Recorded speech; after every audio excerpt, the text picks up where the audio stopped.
कृषि और बागवानी के क्षेत्र में विकास के लिए क्या कदम उठाए हैं और कदम उठाए हैं तो उनका परिणाम क्या है?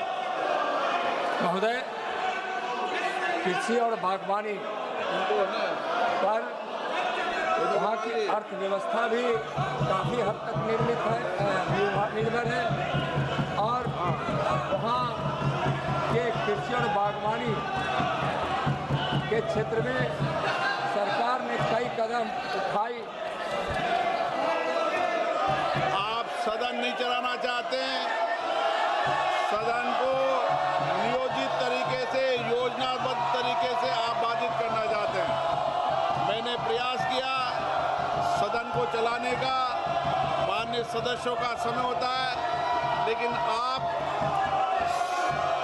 को कई बार आग्रह करने के बाद भी आप संसद की गरिमा और मर्यादा को गिरा रहे हैं।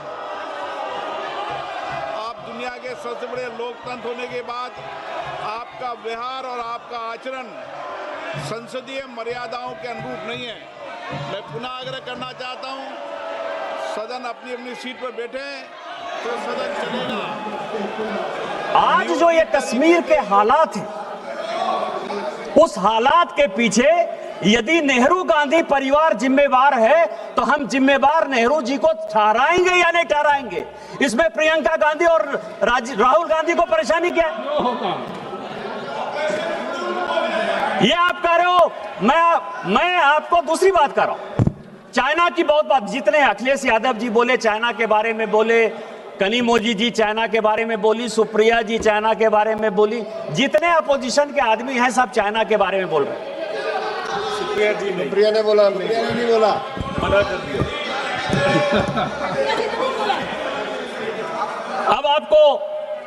अब आपको मैं बताऊं सर, इस देश में क्या क्या हुआ सभापति महोदय। 1985 का एक CIA का डॉक्यूमेंट हमने रिलीज किया, खुद ही ट्वीट किया, और उसने ये कहा कि कांग्रेस पार्टी के 40% सांसद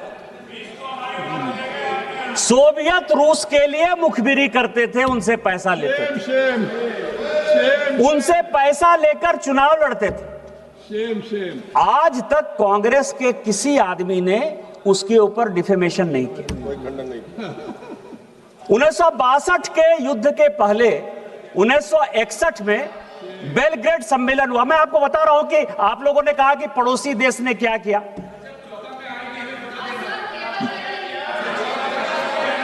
यूएस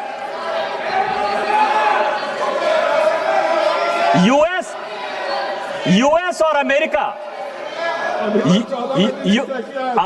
यूएस और अमेरिका के पहले 1961 में नेहरू जी ने कहा तिब्बत देने के बाद, और मैं तिब्बत पर भी आना चाहूंगा सर कि तिब्बत है क्या।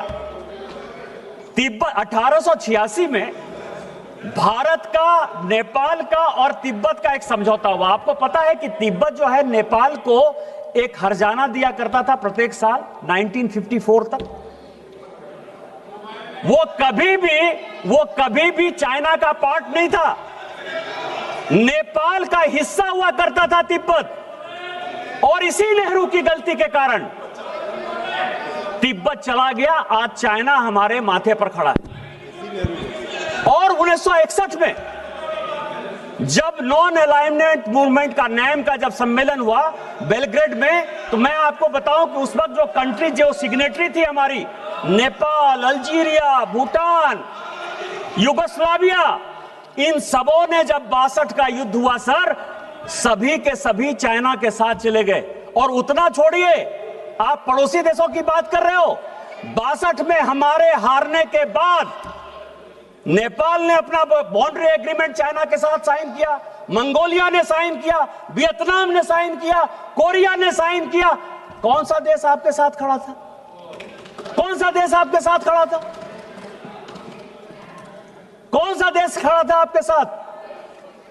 और 62 में क्या हुआ सर? ये सैनिकों की बात कर रहे हैं, मैं आपको एक और कहानी बताना चाहता हूं, आप सैनिकों का क्या सम्मान और असम्मान करते हैं। 71 का जो ढिंढोरा आप पीट रहे हैं कि 71 में हमने इतना बड़ा विक्ट्री कर लिया, इतना बड़ा विक्ट्री कर लिया, एक और देश को हमारे माथे पर खड़ा कर दिया। यदि बनाना था तो 2 नेशन थ्योरी में हिंदू बांग्लादेश बनाना था और मुस्लिम बांग्लादेश बनाना था। लेकिन जो फील्ड मार्शल थे जनरल मानिक शाह, जिनके कारण कि हम युद्ध जीते, आप सैनिकों की बात कर रहे हो, आपको पता है कि 72 में जब उनको फील्ड मार्शल की उपाधि मिली, फील्ड मार्शल वो होता है कि जो जनरल को मिलता है, जो आर्मी चीफ को जितना पैसा मिलता है, दरमाहा जिसको कहते हैं पैसा, वो पैसा उसको मिलेगा, इसीलिए वो फील्ड मार्शल है। उतनी सुविधा उसको मिलेगी, इसलिए फील्ड मार्शल है। आपको आश्चर्य होगा सभापति महोदय कि 1972 से लेके 2007 तक इस कांग्रेस सरकार ने उनको पेंशन तक नहीं दिया। फील्ड मार्शल का पैसा तो छोड़िए, जब कलाम साहब राष्ट्रपति हुए और उन्होंने इंटरवीन किया तो 2008 में फाइनली उनको पेंशन मिला। आप आर्मी चीफ की इज्जत नहीं करते हो, 71 बार के हीरो की इज्जत नहीं करते हो, और आप कहते हो कि आप सेना के बारे में सम्मान करते हो। मैं आपको 62 के युद्ध की बात बता रहा हूं सर। इन्होंने अपने रिश्तेदार को, भाई भतीजाबाद, केवल पॉलिटिक्स में नहीं, 1962 के चाइना युद्ध के समय इन्होंने असम नेपा का जो हेड है वो मिस्टर कॉल को बनाया। कॉल कौन था? कॉल नेहरू जी का चचेरा भाई था। 18 सेनापति को बाईपास करके उसको उन्होंने बनाया। और आपको पता है क्या हुआ सर? उस युद्ध में चीन हमारे साथ, चीन के खिलाफ अमेरिका भी था और ब्रिटेन भी था। लेकिन आपको आश्चर्य लगेगा सर कि जो आकाशवाणी में जब नेहरू जी ने अनाउंस किया कि आसाम हमारे हाथ से चला गया, तो मिस्टर कॉल जो है भाग कर आ गए सर, और यहां रिसर्च रेफरल अस्पताल है धौला कुआं का, यहां जो है वो भर्ती हो गए अस्पताल में। आप किस तरह की बात कर रहे हो? उन्होंने अपनी किताब में लिखा सर, अनटोल्ड स्टोरी में, अनटोल्ड स्टोरी में लिखा, उसी मिस्टर बी.एल. कॉल ने लिखा कि इंडियन एयरफोर्स यदि हमारा साथ देती तो शायद हम बच सकते थे, लेकिन नेहरू ने एयरफोर्स का जो है कोई भी उपयोग नहीं किया, जिसके कारण कि भारत के, उन्होंने अपने स्टोरी में लिखा। और इसके बाद में एक और कहानी बताना चाहता हूं सर, जो अनटोल्ड स्टोरी में हुआ कि एक आर्मी चीफ ने रिटायर्ड आर्मी चीफ ने, गिरिराज जी ये बड़ा महत्वपूर्ण है, जयंती शिपिंग कंपनी बनाई। जयंती शिपिंग कंपनी बनाई सर। उस वक्त 1000 करोड़ का बैंक लोन ले लिया जयंती शिपिंग ने। उसको जो है उस तेजा ने, रवि तेजा जिसका कंपनी का नाम था, उसने लंदन में मकान लिया। और आपको पता है मधुलिमिया जी ने इसी हाउस में कहा सभापति महोदय कि तेजा साहब जो है राजीव गांधी का और संजय गांधी का रहने का खर्चा और पूरे पढ़ाई का खर्चा वो जयंती शिपिंग का मालिक तेजा देता था। इस तरह की बातें कर रहे हो आप। हमसे एयरक्राफ्ट का हिसाब लेते हो 62 के युद्ध में।